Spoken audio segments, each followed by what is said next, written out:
Good afternoon, ladies and gentlemen. My name is Nicole Barrett, and I am the acting president of the Canadian Club and your co-host for today's event. I am very pleased to be joined in my hosting role by Kristen Wong, acting president and CEO of the Learning Partnership, for a special luncheon in honor of Take Our Kids to Work Day. Every year, businesses across Canada participate in Take Our Kids to Work Day, which provides an opportunity for thousands of grade 9 students to experience the world of work firsthand. Kristen is going to say a bit more about Take Our Kids to Work Day in a few minutes.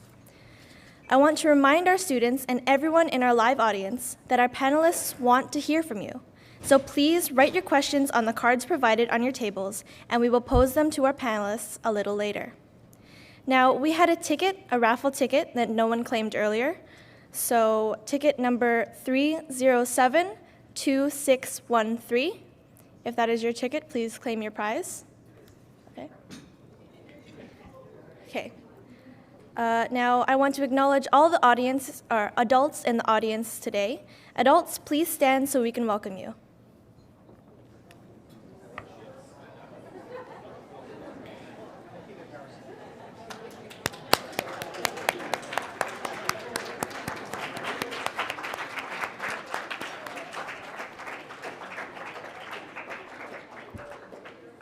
Now, I would also like to recognize our student table sponsors, Artisan Research and Communications Incorporated, Borden Ladner Gervais LLP, Borealis Infrastructure, Chartered Professional Accountants Ontario, Marsh Canada Limited, Royal Bank of Canada, and Torres LLP.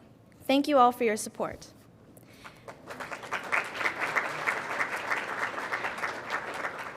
And now I will ask Kristen Wong to come to the podium and say a few words about our Take the Kids to Work program.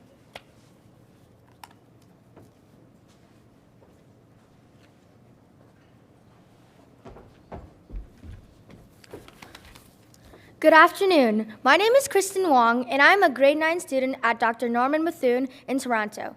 Today, I am also the president and CEO of the Learning Partnership, or at least I just shadow today. Thank you so much for inviting me here today. I had no idea when I signed up for Take Our Kids to Work Day that my experience would include shadowing Akila Peoples, president and CEO of the Learning Partnership, or to be speaking in front of so many professionals at the Canadian Club. I've had a full day already, and it's only lunchtime. I am so excited to be shadowing Ms. Peoples today, and I know I'll learn a lot about business, leadership, and how not-for-profits work. I'm already learning a lot about the Learning Partnership, including the fact that they've been running the annual Take Our Kids to Work for the past 19 years. So the program is older than I am. In case you don't know about the Learning Partnership, it is a national charitable organization dedicated to supporting, promoting, and advancing publicly funded education in Canada. They do this in a lot of ways. 1, they build bridges between business and education to help narrow the gap between the workforce and educational experience so students will be better prepared for the workforce. 2, they help teachers and senior educators strengthen their leadership skills through leadership training courses run in partnership with prestigious business schools such as Rotman. 3, they have a policy and knowledge mobilization department that researches issues and trends in education and the economy. But you probably know the Learning Partnership through one of its 5 student programs, like Take Our Kids to Work. On the first Wednesday in November, grade 9 students like me spend the day at the workplace of a parent, relative, family friend, or volunteer experiencing firsthand what it's like to work there. The program helps young people begin planning future career paths by helping us better understand the workplace, which is really helpful because we have so many options to explore. Let's face it, nowadays, many jobs didn't exist when our parents were in school. As I said earlier, this is the 19th year of Take Our Kids to Work. Back in 1994, Take Our Kids to Work Day was a one-day career exploration event for grade 9 students in the Greater Toronto Area. Today, it involves more than 250,000 students and 75,000 employers in every province and territory.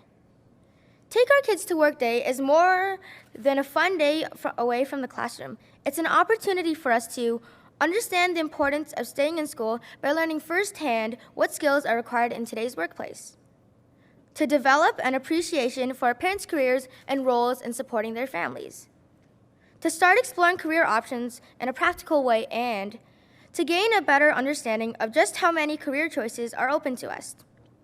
Most importantly, Take Our Kid to Work Day should begin an important conversation for students in classrooms, around the kitchen table, at home, and with other adults about their futures. You may be asking what careers I'm considering. Well, my dream job is to be a teacher, but I'm open to suggestions. Especially after today, I may want to work for a nonprofit organization. Thank you again for inviting me here today. This has been an awesome experience and something I'll remember for a long time. And on behalf of the Learning Partnership, thank you for participating in Take Your Kid to Work Day.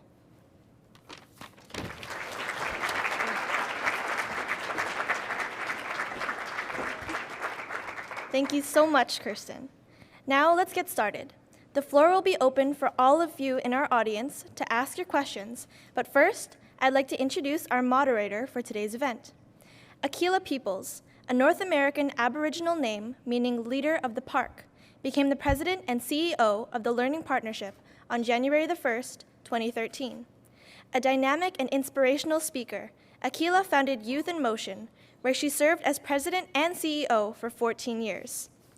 She is passionate about public education and regularly featured on television, radio, live webcasts, and newspapers across Canada.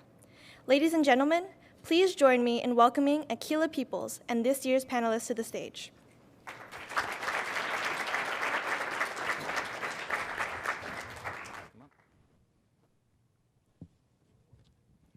How's it?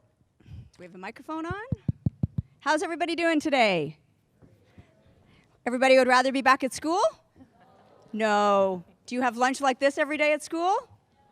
No, I don't think so. Anyway, we're absolutely excited to have you here today, and a special thanks for the Canadian Club for once again opening the doors for Take Your Kids to Work Day.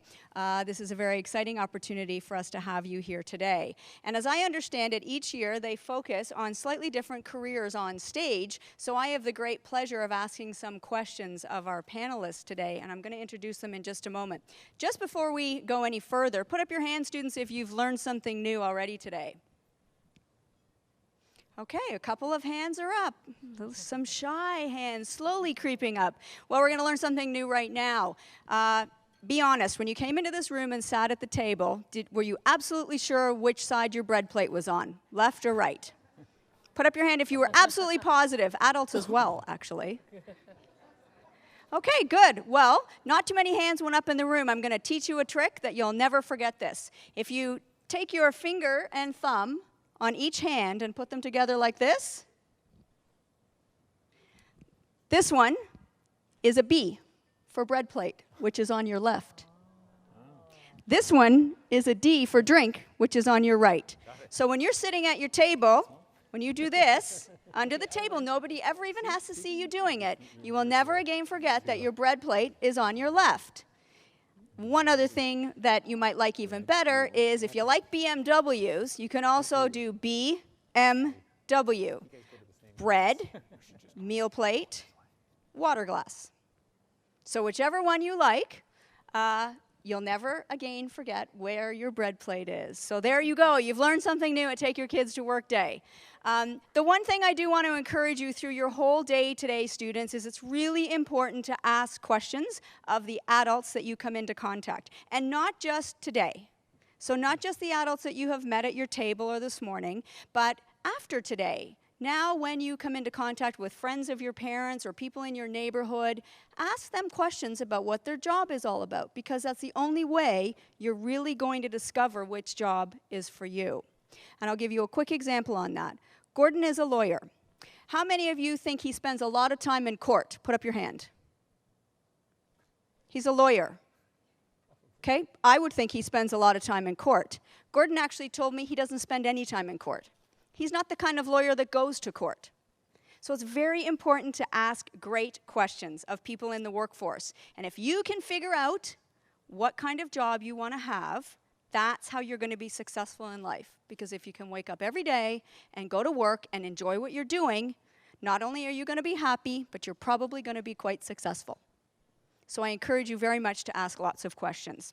So I'm really pleased today to have with me on stage, we have Paul, Elizabeth, and Roy, and they all work in emergency services. And again, these might not be careers that specifically are careers that you're thinking of, but you will learn something by asking questions of people. So I think we have cards in the audience. If anybody wants to ask questions, you're welcome to. But don't worry, I have lots of my own up here to get us started. So what I first want to ask each of you, and we'll start with you, Roy, is when you were in high school, if you can remember then, what do you think? It's a long time for all of us. High school feels like a lifetime ago. Can you remember what you thought you might want it to do in your career when you grow up, so to speak? Well, with my chisel and tablet, I made notes. I wanted to get involved in economics and law.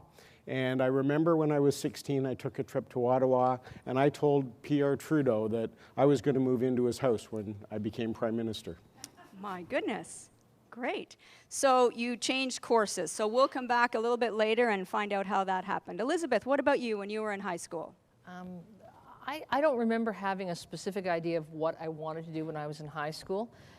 In hindsight, when I look back, I come from a family of police officers, and that was probably something that was always in my mind, that one day that would be a job that I would like to do, because I had a really full awareness of what the job was.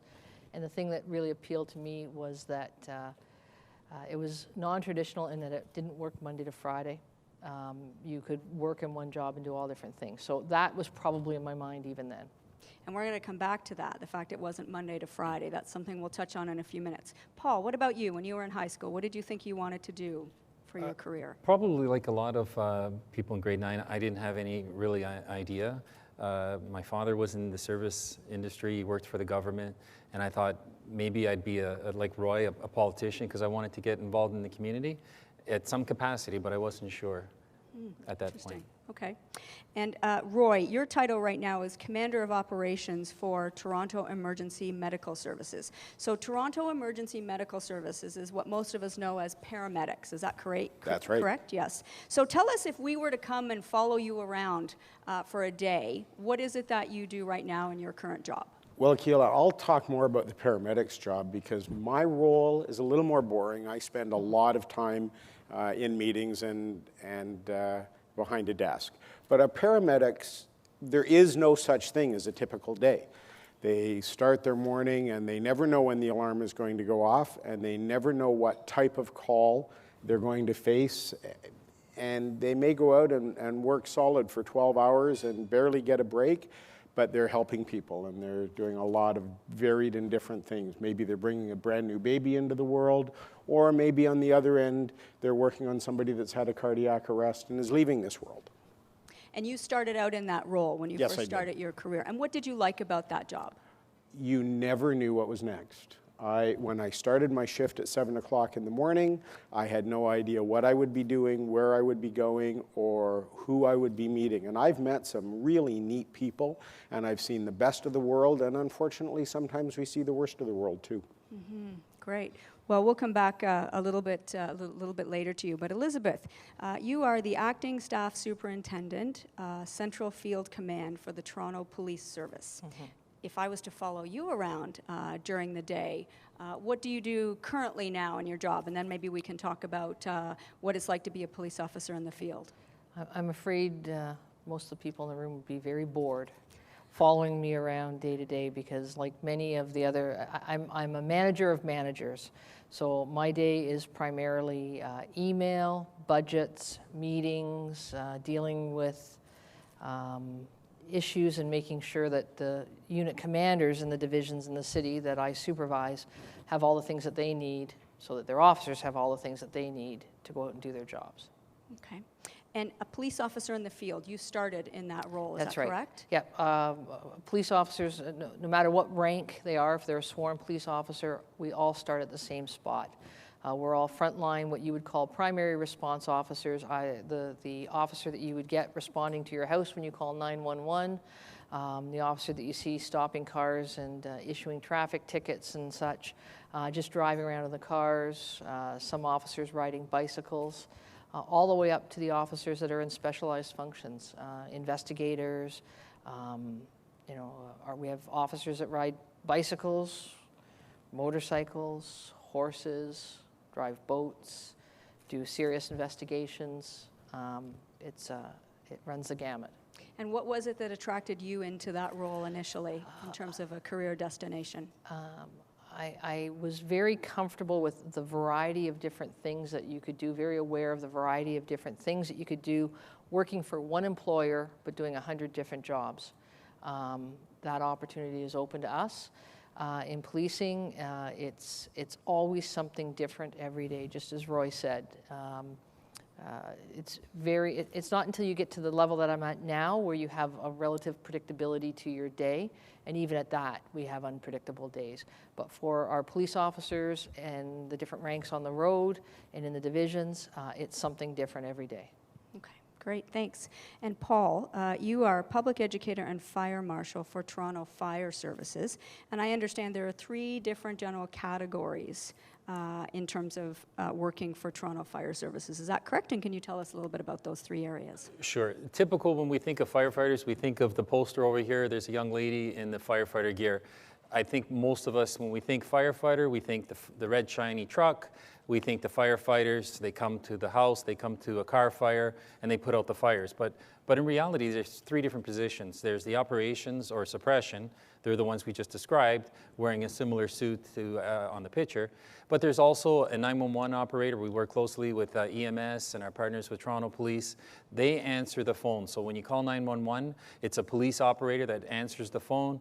He or she may say, what's the nature of your emergency? If it's a heart attack, you'd probably get somebody from EMS directly. If it's something related specifically with police, that operator would take care of you. Or if you said there's a car accident or a car fire or a house fire or something of that nature, then you'd get sent to us.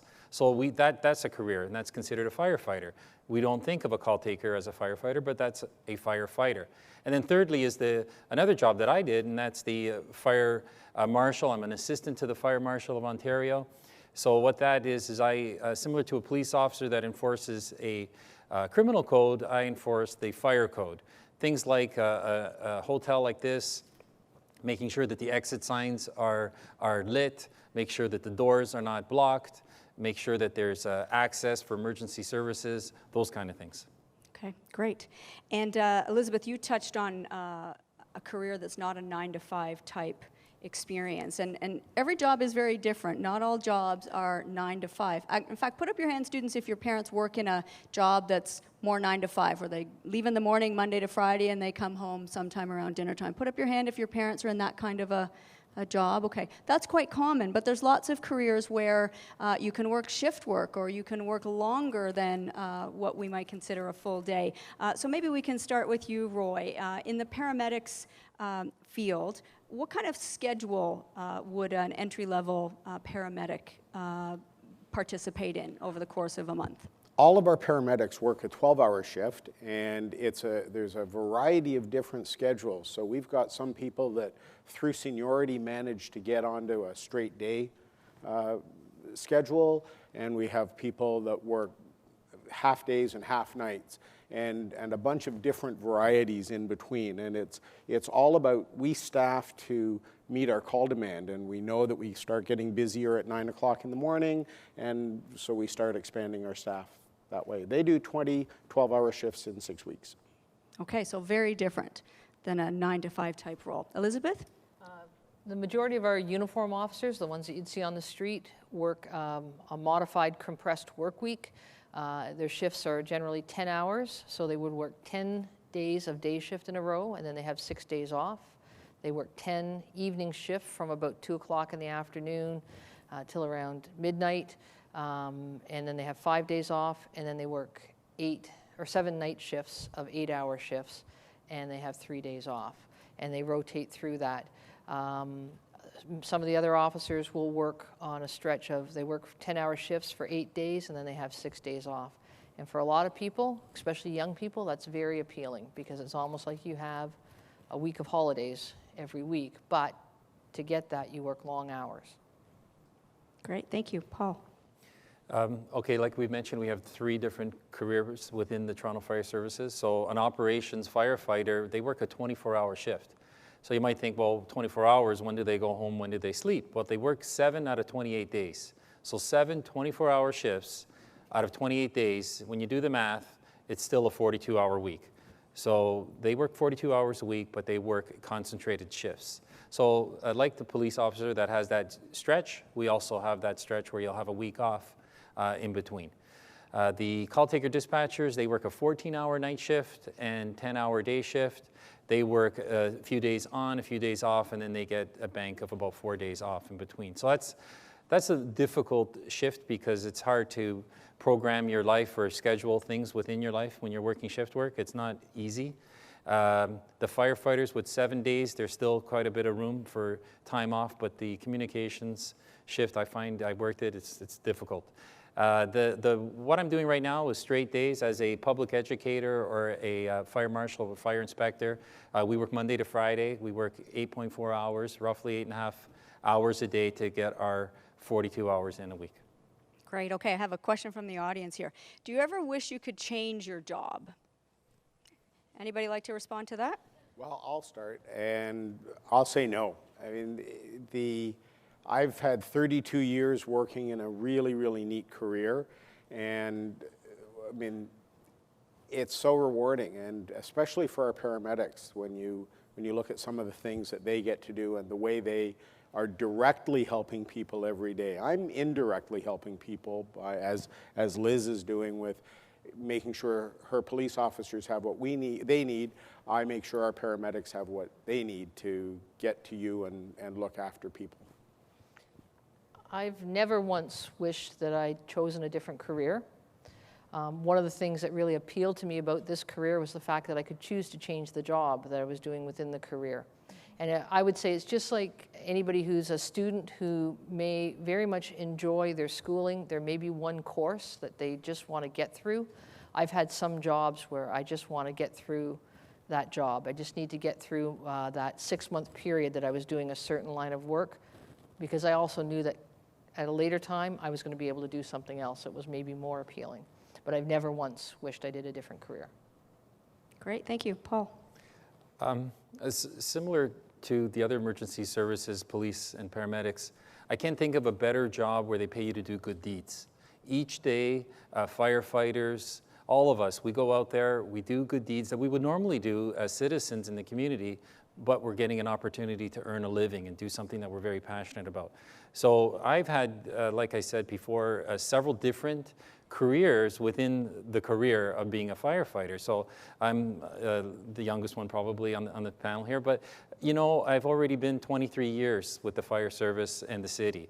So within that, I've had so many different careers, which keeps me kind of fresh and it keeps the job exciting for me. And I'm inspired when we talked earlier with Liz and Roy that they've had so many different opportunities and still wanting and choosing to go to work each day. And I think if I could be at 32 years and still wanting to come into work every day and have that passion that Roy has every day, I think that's great. And I'm looking forward to the next 10 years or so, for sure. Paul, I have a question from the audience just for you. Would you risk your life to save someone else's life? Absolutely, and I'll tell you that it's not that I don't care for, I have 3 children and a lovely wife, but my job in being a trained professional, and all of us, we're trained to do a certain career. And it's a passion, and it's not something that you could say, well, I want to get a job that's going to pay a certain amount of dollars because I'm appealed to the money. I'm appealed to the security, and don't get me wrong, we make good money, we have great security, it's a government job, nobody's laying you off. However, though, when it comes push to shove and everybody's running out of the hotel here because there's a fire, or when we think of the 9/11s and things, it's the emergency services that are coming into the building to save people, to reduce the damage to buildings. And through training, we hope that we're still able to go home at the end of the day, but it is a passion. We're like the police officers, it's a passion, you know, that's what we have to do. So we've mentioned a couple of things that some of the students in the audience might not be aware of, and that is that some jobs have benefit packages along with them. That means your employer will pay for dental and any medical things that come up, and some jobs don't have that. So these are things that you're probably not thinking about yet in grade 9, but as you start to look into the world of work, benefits are something that can be attractive to a particular career field. Some jobs also have a pension plan. I think all three of you have a pension plan. Teachers have a pension plan. And that means when they retire, they can still get paid a portion of their salary even though they're not going to work every day. So those are things that are also, they might factor into your decision making when you're narrowing down your careers. Probably haven't thought about that yet, but those are certainly things to think about. Another question from the audience: has your personality changed or evolved through the experience of your career?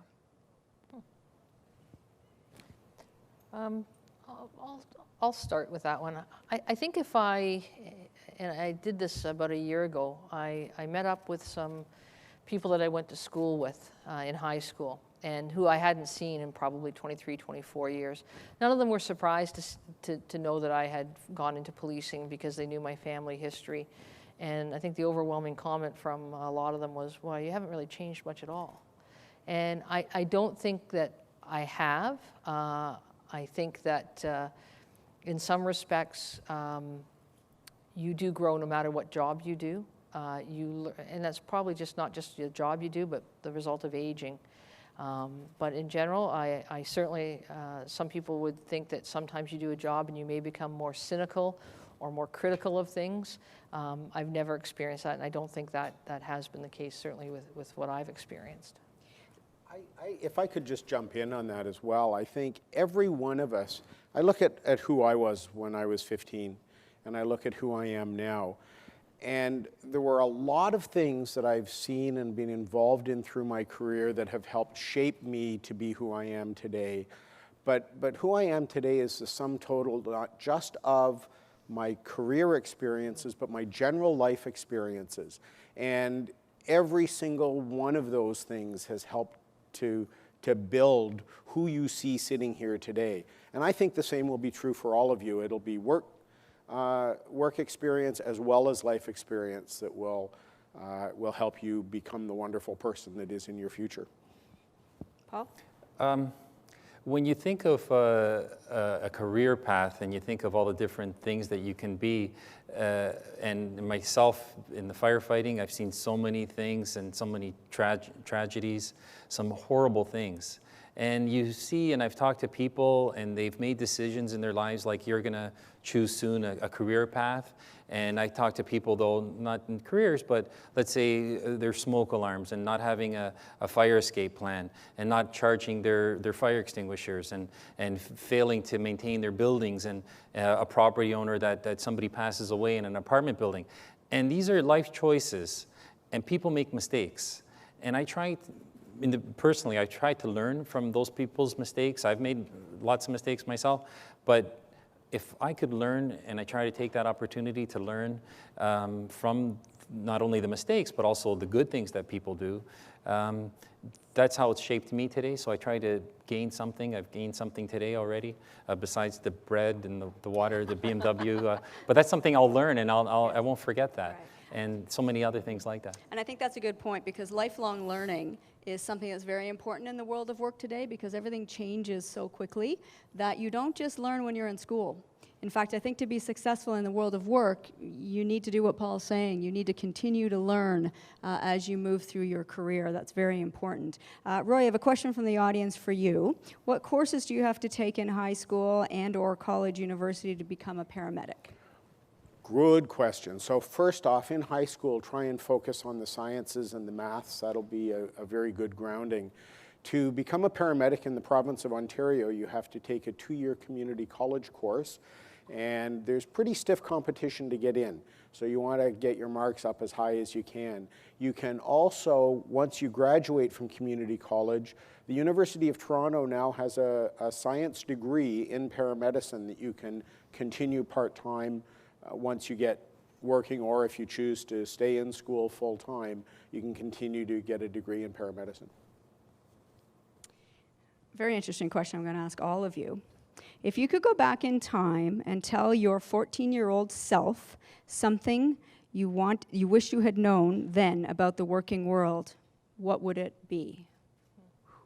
If you could go back in time and tell your 14-year-old self something you wished you had known about the working world, what would it be? That is a tough one. A really tough question. one. I saw a thing on Facebook not long ago, and yeah, us old folks look at Facebook too, which I think is scaring you guys away from it, right? Work hard and be nice to people. Just that resonates, and I think I knew that then, but I would want to reinforce that now. Anybody else? That's a great comment, and I think on top of that, if I was to look back, I would have said to myself, don't discount anything because that's a learning opportunity because you think you're not going to use it in the future. I was in the midst of a university program at Ryerson when I left to apply to the police force, or police force at the time, and eventually was hired. And I thought to myself, it was a specific university program called Applied Geography. And I thought, I'm going to be a cop. I could never use applied geography. What would I ever use that for? And so I left school. And as it turned out, because of a hiring freeze, I didn't get hired. I could have finished my degree at that time, but I chose not to because I thought, I'll never be able to use this in policing. I now know that no matter what it is you learn, you're going to use it somehow. It would have been very applicable many times in my career, and I've since gone back and completed my degree, but that's what I would have said. Great, thanks. Paul? Well, that was a super hard question, but with their help, I'll try to tag along that. But one of the things probably that is to focus on opportunities and to seek out opportunities to grow. And if you could have your eyes, I guess, on the bigger picture or focus on your goal. So if your goal is to become someone in the emergency services, then take because we have so many similar skills, and especially with the paramedics, because we run so many calls with the paramedics, we need to have basic first aid, healthcare provider. So you can say, well, hey, if I don't become a paramedic, maybe I'll be a firefighter. And if neither of them are hiring, I'm still university educated or college educated. Perhaps Toronto Police would look at my application. Maybe I could be a police officer. So the idea is if you're focused on a goal and at least the kind of area, if you're service oriented or you want to have your own business, maybe your parents have businesses, you want to be an entrepreneur, just focus on something and the opportunities will sometimes make for themselves. Something's just popped into my head too, and it's true for me, and forgive me if I'm going to mess up a future question. But follow your dream and follow your passion, and don't necessarily get stuck on a rigid plan. Be able to adapt and move. I mentioned that I was interested in politics, but what happened at the same time, in grade 8, the fella whose locker was next to mine was in St. John Ambulance Cadets, and he talked me into joining. And I was rewarded by my volunteer work in St. John Ambulance, and took a couple of years off after high school and completely did a 180 and landed in this wonderful career that I'm in now. And also, don't ever discount the value of any volunteer experience and what you learn there. I'd like to add just one thing to that. I never realized when I was in high school how small the world is. And it's very important that when Roy said be nice to everybody, you never know when you're going to cross paths with somebody again, and they might very well be across the table interviewing you for a job. So it's very important that you don't burn bridges in your life as you move forward, that you build relationships with people, positive relationships as much as you can. And that doesn't mean that everybody needs to be your best friend, but you need to focus on relationships. I've certainly seen a lot of careers screech to a halt because they've burnt too many bridges and haven't been smart when it comes to building relationships. So, very important question. I'd like to know a little bit about the skills that you use today that help you be successful in the world of work that students might be now developing in school. One of the best ones, learn how to listen. Really, really, really important. When we look, for paramedics, you go to school and you learn a whole lot of practical skills, just like you would if you were going to be a doctor, or one of my medical colleagues who in this very building a couple of years ago was speaking at a conference, was talking about doctors being in the doctor factory and how they get stamped with certain things. Everything you learn, the practical skills you'll learn in school, and that's the easy part. The important part is really the listening and paying attention and focusing in on everything around you and being adaptable. Anybody else? I don't know if common sense is a skill. I know it's an attribute to have, and it certainly is one that it doesn't matter what you do, where you go, but being in tune with what's going on around you and trusting your instincts and relying on instinctive and common sense.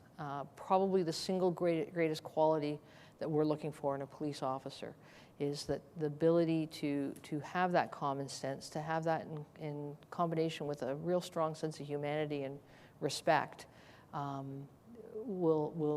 is who I want working for me, and a positive attitude.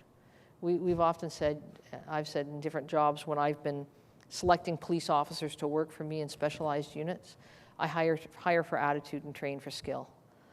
If you don't demonstrate a positive attitude, it's really tough to come into your job every single day and do it well.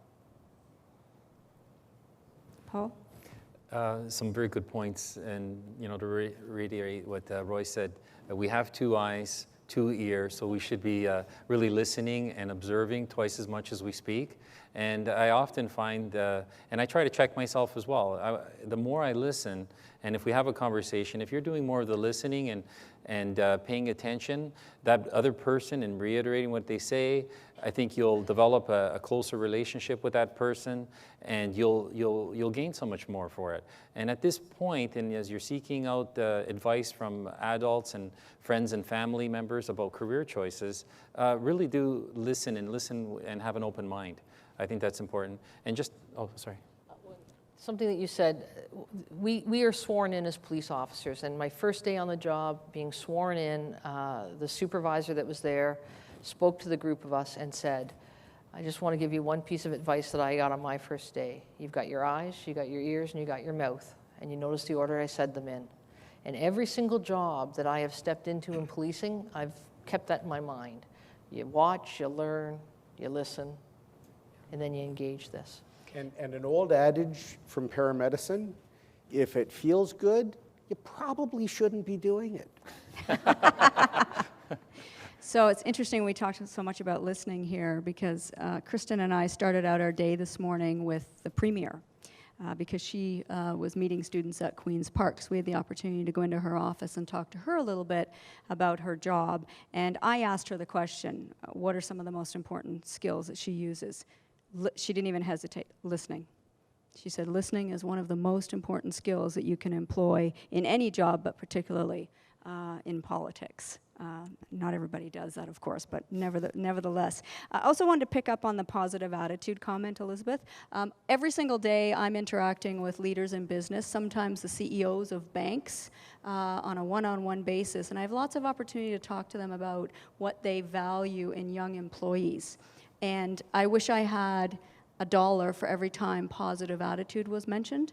And many people in the workplace say, you can teach a young person anything they need to know to do the job, but it's really, really difficult to change a bad attitude.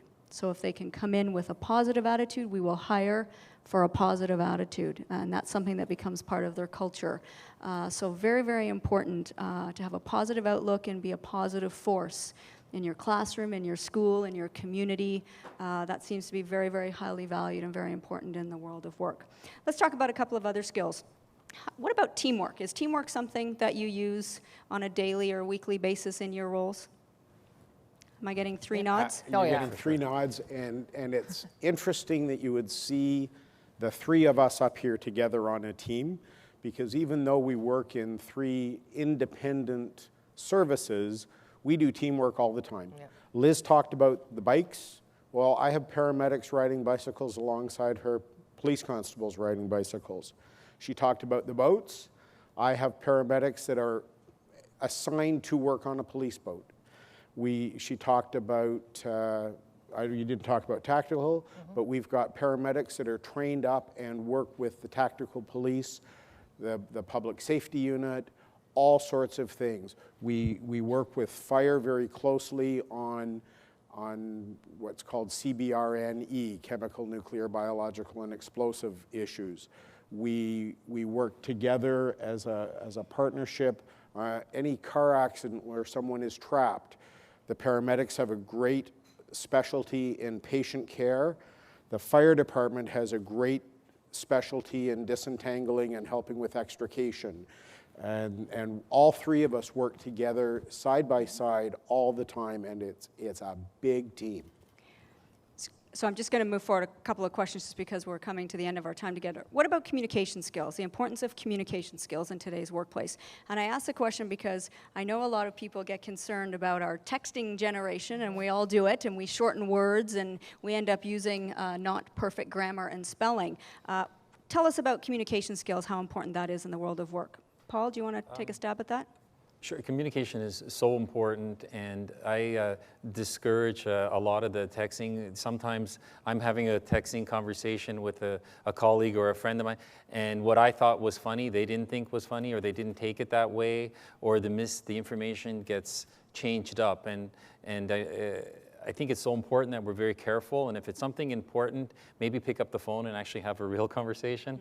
But besides that part of it, communication is important because if a caller calls 911 and we're sending out the fire trucks, the police are going, the paramedics are going, everybody's going, but one bit of information was was withheld, or it was changed for a different purpose, that could throw off everything. If the information didn't get from the person that was on the scene to the 911 operator and then sent back to the field or operations people, the firefighters could be going to a call which could have, let's say, explosives or cylinders, things that are going on.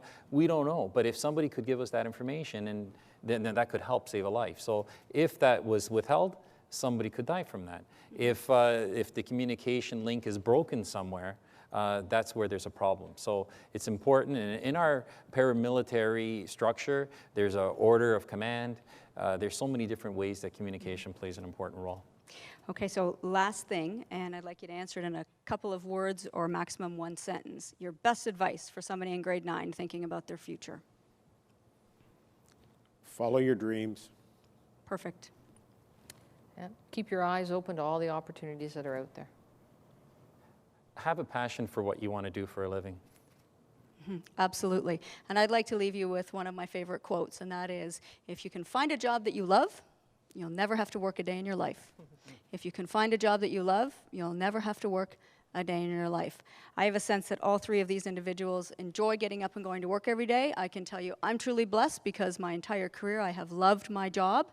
It doesn't feel like work to me, and it's very, very important for you to aspire to do something that you love, because that's where you will be most happy and most successful. Ladies and gentlemen, let's give a round of applause to our panelists today. And also to our two young students that were stepping in for Gordon and myself today. They did a great job. And I think at this time I'm to turn back to Nicole. Thank you so very much, and thank you to our panelists.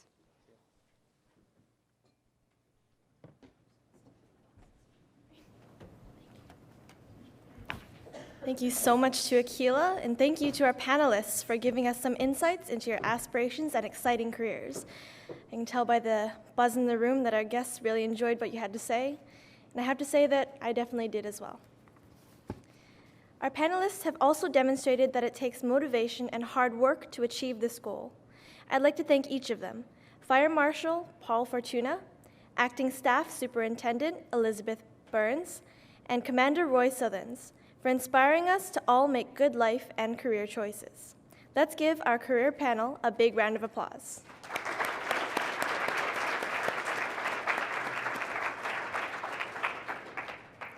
Thanks to all of you in our audience for charging the room with your energy, your enthusiasm, and your excellent questions. To the Learning Partnership, creators of Take Our Kids to Work, a big thank you for working with the Canadian Club for Take Our Kids to Lunch today. This concludes our program today. Be sure to check our website at canadianclub.org in the days to come to view the webcast of today's program and to learn more about us. Thanks to all of you for joining us. This meeting is now adjourned.